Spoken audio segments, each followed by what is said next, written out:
大家好，夏天空调开起来是非常的费电，有些朋友还说26度不能开，那么到底是怎么回事呢？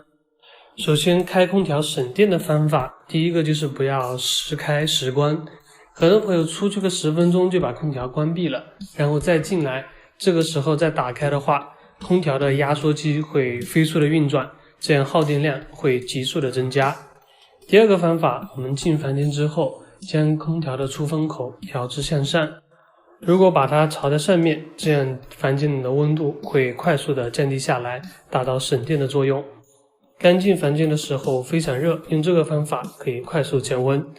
第三个，为什么不能选择26度呢？因为晚上睡觉的时候，人体温度会有几个阶段，刚进房间的时候会比较热，开26度可能会比较合适，但是到下半夜的时候，26度就会感觉有点冷了。所以最好的温度其实是27度，我们在睡觉之前呢，把它设置为27度，既省电又舒服，还不会因为空调而感冒。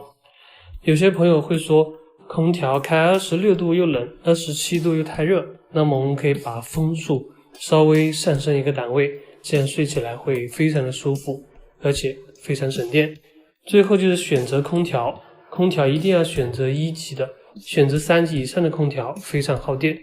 今天的视频就到这啦，欢迎大家点赞收藏，我们下期再见。